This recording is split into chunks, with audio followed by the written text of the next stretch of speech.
اور انہیں کے گھر میں پیدا ہونے والے امام حنیفہ تھے. آپ نے یہ کیوں فرمایا کہ توقف کرو, اس کو کافر نہ کہو؟ معلوم ہوا کہ آپ کے نزدیک اس طرح کی روایات ثابت نہیں تھی اور یہ جھوٹ تھا.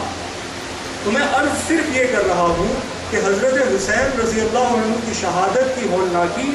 اس کی ہولناکی اور اس کا برا ہونا, اور حضرت حسین رضی اللہ عنہ کا بہتر ہونا, اس کو یزید سے کیوں کشید کیا جائے؟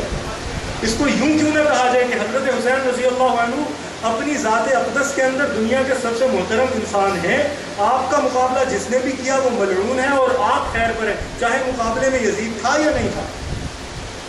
ایک دوست ہمارے ایک استاد سے فوت ہو گئے, مولانا ابو ریحان صاحب رحمۃ اللہ علیہ, ان سے ایک دوست نے سوال کیا کہ جی یزید کو اگر کوئی شخص برا نہ کہے تو پھر آپ کو کیا تکلیف ہے, یا لوگوں کو تکلیف کیوں ہوتی ہے, لوگ اس کو کیوں مجبور کرتے ہیں کہ اس کو برا کہا جائے؟ تو انہوں نے بڑے خوبصورت طریقے سے جواب دیا. انہوں نے ارشاد فرمایا کہ لوگوں کو یہ لگتا ہے کہ یزید کو برا نہ کہنے والا حضرت حسین رضی اللہ عنہ کو برا کہہ رہا ہے. اصل بات یہ ہے, تو ہم تو یہ کہتے ہیں کہ یزید کے برے ہونے سے تو حضرت حسین اچھے نہیں ہوں گے, حضرت حسین کا اچھا ہونا تو ان کے خود اپنے آپ کی وجہ سے ہے. جو کوئی حضرت حسین رضی اللہ عنہ کی ذات اقدس کے قریب ہے وہ اچھا ہے, اور جو کوئی ان سے دور ہے وہ برا ہے, اور جتنا دور ہے اتنا برا ہے. ہم تو صرف یہ کہتے ہیں کہ اگر یزید کو ہی وہ برا کردار سمجھا جائے اس پورے واقعے کا ویلن, تو پھر ان لوگوں کے بارے میں کیا کیا جائے گا, کیا کہا جائے گا جنہوں نے اپنی خاموشی کے ذریعے سے, جنہوں نے خاموشی کیا, بعض لوگوں کے تو کلمات بھی منقول ہیں, بعض لوگوں کے تو الفاظ اور عبارات اور کوششیں بھی روایت میں آئی ہیں, جنہوں نے حضرت حسین رضی اللہ عنہ کی شہادت کے بعد بھی حکمران اور حکومت کے استحکام کی کوشش کی, مقدس اور محترم لوگوں میں سے. میں وہ اس لیے نہیں نقل کر رہا کہ لوگ سمجھیں گے شاید میں حمایت یزید میں گفتگو کر رہا ہوں. حاشا وکلا, اللہ سبحانہ و تعالیٰ گواہ ہے, حمایت یزید اہل سنت کا طریقہ نہیں ہے, بالکل نہیں ہے,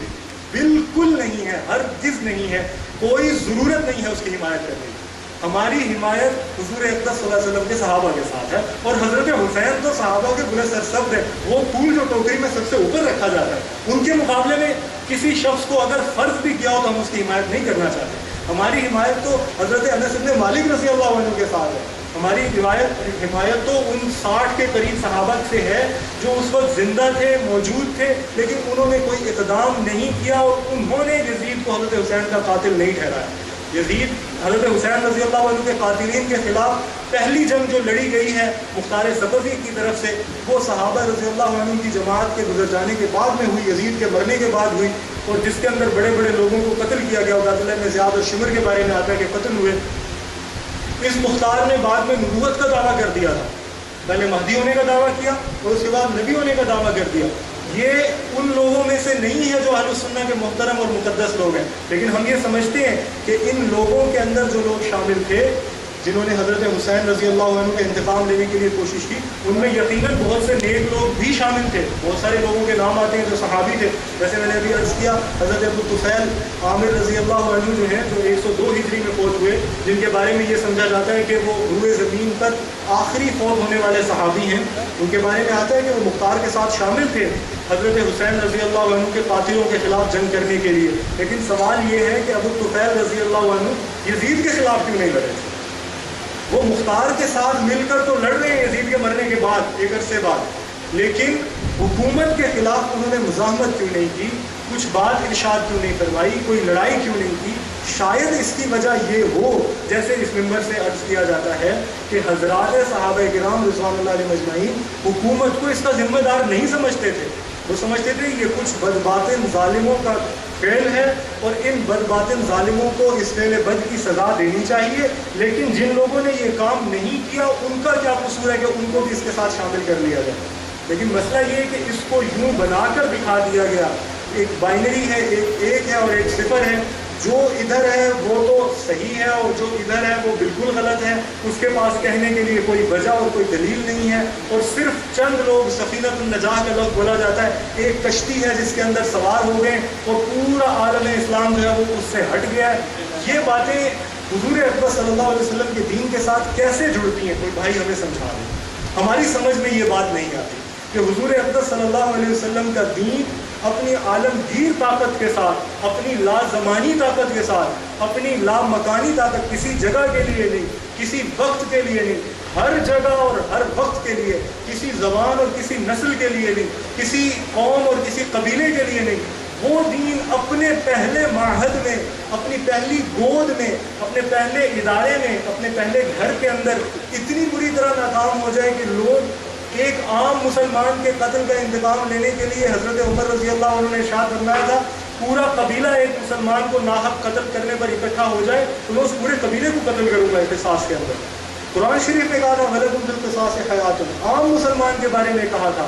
تو بھائی جب عام مسلمان کا قصاص لینا واجب ہے، عام مسلمان کا بدلہ لینا ضروری ہے، تو سیدنا حسین رضی اللہ عنہ جو مسلمانوں کے سر کا تاج ہیں، جن کی وجہ سے اسلام کو روشنی ملتی ہے، جن کی ذات اقدس کے طفیل ہمیں امید ہے کہ شاید ہم پہ کرم کی نگاہ کر دیں اللہ پاک، اور شاید ہمارے بھی دکھ اور ہمارے بھی غم اور ہماری بھی مصیبتیں اللہ سبحانہ و تعالیٰ دور فرما دے، جنہوں نے اللہ سبحانہ و تعالیٰ کے راستے میں ایسی بڑی قربانی دی، ان حسین ابن علی رضی اللہ عنہما، ان پر، ان کی والدہ پر، ان کے والد پر اور ان کے نانا پر کروڑوں درود و سلام ہو، ان ذات اقدس کے قصاص اور انتقام کے لیے کسی نے حکومت کو ذمہ دار کیوں نہیں ٹھہرایا؟ بھئی لڑتے نہ کم از کم بول ہی دیتے، بولا کیوں نہیں؟ یہی وہ بات ہے جس کا سوال ہم سے بھی ہے اور آپ سے بھی ہے، اور اس سوال کے جواب کے لیے ہم صرف یہ عرض کرتے ہیں کہ بہت سارے واقعات اور شواہد ایسے ہیں جو یہ بتاتے ہیں، جیسے سیدنا امام زین العابدین علی بن الحسین رضی اللہ عنہ سے روایت ہے، صحابی نہیں تھے،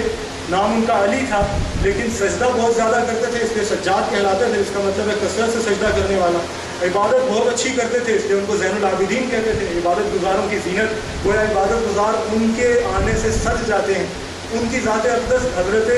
حسین رضی اللہ عنہ کی شہادت جب ہوئی تو آپ کی اولاد میں سے، لڑکوں میں سے ایک وہی بچے تھے، جتنے حسینی سادات ہیں سارے ان کی اولاد میں سے ہیں۔ حضرت امام زین العابدین رحمۃ اللہ علیہ یا رضی اللہ عنہ بھی کہہ سکتے ہیں، سیدنا حسین کے بیٹے ہیں اور علی کے پوتے ہیں۔ یزید کے مرنے کے 36 برس بعد تک زندہ رہے، آپ نے کیوں نہیں کہا کہ میرے باپ کا قاتل ہوا ہے؟ جبکہ حکومت میں مزید ذوق آ گیا تھا، آپس میں لڑ رہے تھے، اور یزید کے مرنے کے بعد جو 1-1.5 ماہ کی حکومت ہے معاویہ بن یزید کی، اس کے بعد تو بالکل انارکی ہو گئی تھی، اور انارکی ایسے ہوئی تھی کہ 3 جگہ پہ بیک وقت جنگ چل رہی تھی، اور یہ لگ رہا تھا کہ آج یا کل بنو امیہ کی خلافت ختم ہو جائے گی، حضرت عبداللہ بن زبیر رضی اللہ عنہ خلیفہ بن جائیں گے، بلکہ ایک دفعہ پیغام بھی بھجوایا گیا عبد الملک کی طرف سے اور باقی لوگوں کی طرف سے کہ حضرت مروان کا انتقال ہو گیا تھا کہ حضرت آپ اگر خلیفہ بننا چاہیں تو خلیفہ بن جائیں۔ حضرت عبداللہ بن زبیر کی طرف سے یہ جواب دیا گیا کہ ہم ایسے خلافت نہیں لیں گے، ایک کے بدلے میں 100 کو ماریں گے۔ پھر جنگ ہوئی، اللہ تعالیٰ کی طرف سے ایسا ہوا کہ حضرت عبداللہ بن زبیر رضی اللہ عنہ شہید ہو گئے اور خلافت قائم ہو گئی۔ لیکن ایک بہت عرصہ ایسا گزرا ہے کہ پولیٹیکل اسٹیبلشمنٹ نہیں تھی، صورتحال اسٹیبلش نہیں تھی۔ اس وقت اگر حضرت امام زین العابدین یا کوئی اور حضرات صحابہ میں سے، یا حضرت حسن رضی اللہ عنہ کی اولاد میں سے کوئی اور، یا سیدنا عبداللہ بن جعفر کی اولاد میں سے کوئی، یا حضرت عقیل رضی اللہ عنہ کی اولاد میں سے کوئی، یا حضور اقدس صلی اللہ علیہ وسلم کے رشتہ داروں میں سے کوئی اور یہ کہہ دیتا کہ حکومت نے ہمیں، ہمارے دادا کو، ہمارے محترم آدمی کو، ہمارے معظم آدمی کو، جو امت مسلمہ کا متفق علیہ معظم اور محترم آدمی ہے، اس کو قتل کیا، آؤ اور ہم مل کر اس کو قتل کریں۔ سیدہ زینب حضرت علی رضی اللہ عنہ کی بیٹی، حضرت حسین رضی اللہ عنہ کی بہن، جب کوفہ پہنچی ہیں تو کوفہ والوں نے قافلے کے شہداء کو دیکھ کر اور جو بچ گئے تھے ان لوگوں کو دیکھ کر رونا پیٹنا شروع کیا، تو سیدہ نے عجیب جملہ ارشاد فرمایا تھا، اَهَٰؤُلَاءِ يَبْكُونَ عَلَيْنَا فَمَنْ قَتَلَنَا، اگر یہ ہم پر روتے ہیں تو ہمیں قتل کس نے کیا؟ اَهَٰؤُلَاءِ يَبْكُونَ عَلَيْنَا فَمَنْ قَتَلَنَا، اگر یہ ہم پر روتے ہیں تو ہمیں قتل کس نے کیا؟ میں عرض کروں، وہ جو دشمنوں میں گھری ہوئی، چاروں طرف سے ان ظالموں کے، ان وفا کے نام پر دھبا لوگوں کے، ان غداروں کے، ان بے شرموں اور بدبختوں کے، جنہوں نے دنیا کی سب سے بڑی غداری کی، سب سے محترم آدمی کا ساتھ چھوڑا جب اس کو ضرورت تھی، جب اس کی نصرت ایمان کا سب سے بڑا تقاضا تھا، جنہوں نے اس وقت بے وفائی کی اور اپنے منہ پر کالت مری، جب وہ ان کے مجمع میں کھڑے ہو کر کھلم کھلا یہ کہہ سکتی ہے کہ تم ہمارے قاتل ہو، تو ان کو بعد میں کون روکنے والا تھا یہ کہنے سے کہ ہمارے قاتل وہ نہیں تھے کہ حکومت والے تھے؟ اس بات کو سمجھنے میں کیا مذائقہ ہے، اس بات کو کیسے سمجھا نہیں جاتا؟ میں پوری دیانتداری کے ساتھ، اللہ سبحانہ وتعالیٰ میرے دل کی حالت کے گواہ ہے، میں یہ سمجھنا چاہتا ہوں کہ کیسے لوگ یہ بات نہیں غور کرتے، لوگ اس بات کو کیوں نہیں دیکھتے کہ یہ امام زین العابدین حضرت حسین کے بیٹے ہیں، وہ حضرت حسین جو حضرت علی کے بیٹے ہیں، یہ وہ گھر ہے کہ لوگوں نے جرت ان کے قدموں سے سیکھی ہے، لوگوں کو جرت ملی ہے ان کی ذات علی سے، ان کے عفو سے، ان کی استقامت سے، ان کی بہادری سے، ان کی لڑائی سے۔ ان کو دیکھ کر ہمیں مفہوم پتہ چلا، اچھا جرت وہ ہوتی ہے جو حضرت علی کرتے ہیں۔ یہ لوگ جو جرت کی تجسیمیں ہیں، ان کے اولاد حضرت امام زین العابدین ہیں، اور ایک بار بھی نہیں کہتے کہ میرے باپ کے قاتل حکومت والے تھے، ایک بار بھی نہیں کہتے۔ مشہور بات ہے، ایک آدمی ان کے پاس آ کر بیٹھا ہوا ہے اور بات کر رہا ہے، فلاں حکمران نے یہ کیا، فلاں حکمران نے وہ کیا۔ حضرت امام زین العابدین نے فرمایا تم یہ بتاؤ کیا تم ان لوگوں میں سے ہو جن کے بارے میں اللہ سبحانہ و تعالیٰ نے سورہ حشر میں یہ فرمایا للفقراء الذین احصروا فی سبیل اللہ لا یستطیعون ضربا فی الارض، کیا تمہارا اللہ تعالیٰ نے کہا کہ مال فے ان مہاجرین کے لیے جن کو گھر سے نکال دیا گیا اور ان کے پاس کوئی پیسہ نہیں ہے، کیا تم ان مہاجرین میں سے ہو؟ اس بندے نے کہا نہیں جی میں تو ابھی کا آدمی ہوں، ان میں سے نہیں۔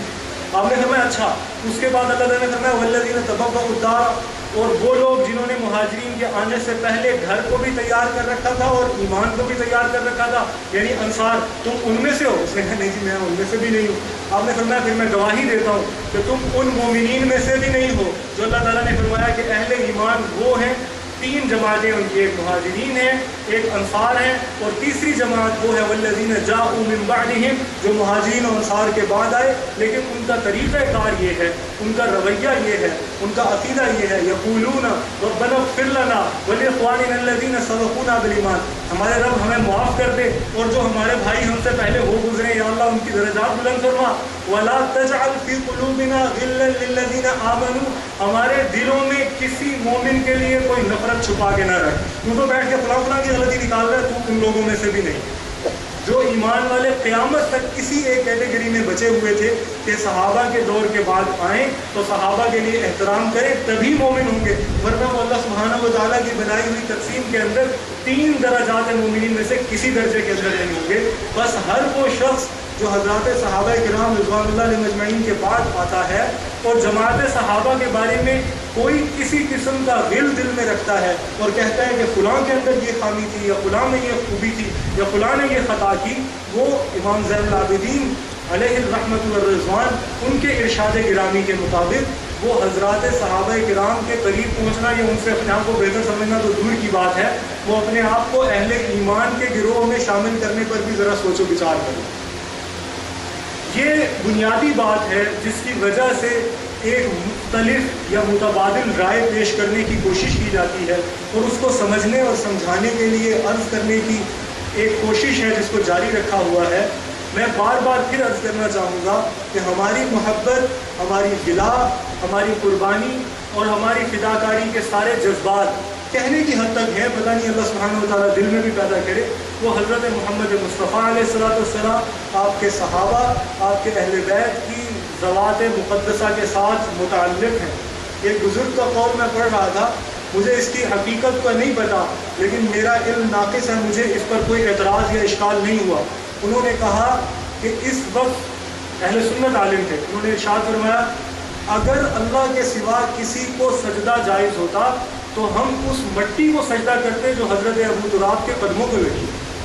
بالکل سجدہ کرتے، اس لیے کہ اللہ کے سوا کسی اور کو سجدہ جائز نہیں ہے، اس لیے ہم کسی کو سجدہ نہیں کرتے۔ ہم تو کعبۃ اللہ کو بھی سجدہ نہیں کرتے، ہم نے تو اس کو سمت بنایا ہوا ہے، اس کو ہم نے اپنے سامنے رکھا ہوا ہے اللہ کو سجدہ کرنے کے، ہم تو اللہ کے سوا کسی اور کو سجدہ نہیں کرتے۔ اگر اللہ کے سوا کسی کو سجدہ جائز ہوتا تو میں بالکل عرض کرتا ہوں کہ اس مقدس مٹی کے اوپر سجدہ کیا اپنے آپ کو فدا کر دینا بھی جائز تھا، جس کے اوپر حضرت حسین رضی اللہ عنہ نے ایک قدم بھی ساری زندگی میں رکھا۔ خدا یہ کہ آپ شہید ہوئے، آپ نے اپنی زندگی کو ایمان کے لیے، اسلام کے لیے، اطاعت رسول کے لیے، محبت رسول کے لیے، عقائد حقہ کے لیے، بلکہ ایمان و غیرت کے لیے آپ نے پوری زندگی کو خرچ کیا۔ سمجھا یہ جاتا ہے کہ شاید سیدنا حسین رضی اللہ عنہ نے ساری زندگی میں پیدا ہونے کے بعد صرف شہید ہی ہوئے اور کوئی کام نہیں کیا، ایسا نہیں ہے۔ حضرت حسین رضی اللہ عنہ کی جب انتقال ہوا، مشہور قول کے مطابق آپ کی عمر مبارک 60 برس سے زیادہ تھی، 62، 66، 64 مختلف روایات ہیں، اتنی آپ کی عمر مبارک تھی، 60 کے آس پاس آپ کی عمر تھی۔ تو اس وقت حضرت حسین رضی اللہ عنہ ساری زندگی میں کچھ نہیں کیا تھا، صرف شہید ہی ہوئے تھے، ایسا نہیں ہے۔ آپ رضی اللہ عنہ نے اپنی زندگی میں جو ایک ایک لمحہ گزارا، ہر ایک لمحہ پوری کائنات سے زیادہ قیمتی بالکل ہے۔ اور اہل السنہ ہونے کا مطلب یہ ہے کہ اس سے محبت کی جائے، اس کو اختیار کرنے کی کوشش کی جائے۔ اگر کوئی شخص اس سے محبت نہیں کرتا، اس کو اختیار کرنے کی کوشش نہیں کرتا، تو وہ اہل السنہ نہیں ہے، وہ اور کچھ ہو سکتا ہے، بالکل اہل السنہ نہیں ہے۔ اہل السنہ والجماعہ کا مطلب ہی یہ ہے، وہ لوگ جو حضور اقدس صلی اللہ علیہ وسلم کے طریقے پر چلتے ہیں اور جماعت کے طریقے پر چلتے ہیں، اور جماعت سے مراد ہے حضرات صحابہ کرام رضوان اللہ علیہ مجمعین کی جماعت۔ اللہ سبحانہ و تعالیٰ مجھے اور آپ کو اپنے محبوب علیہ السلام کی سنت نصیب فرمائے، اور ایسی نصیب فرمائے کہ ان کے غیر کے طریقوں اور رسموں اور رواجوں اور حکومتوں اور قانونوں اور آئینوں سے نجات عطا فرمائے، اور آپ کی جماعت سے محبت نصیب فرمائے، اور ایسی محبت نصیب فرمائے کہ ان کے غیر ہر جماعت کی محبت اور رعب اور طاقت اور حیبت ہمارے دل سے دور ہو جائے، اور ہم لواء الحمد کے نیچے حضرت حسین رضی اللہ عنہ سمیت تمام صحابہ کرام رضوان اللہ مجمعین کے ساتھ ہونے والے بن جائیں۔ اللہ سبحانہ و تعالیٰ ہمیں اس رفاقت میں کر دے جس سے بہتر کوئی رفاقت نہیں، یعنی انبیاء و صدیقین و شہداء و صالحین کی رفاقت۔ وآخر دعوانا الحمد للہ رب العالمین۔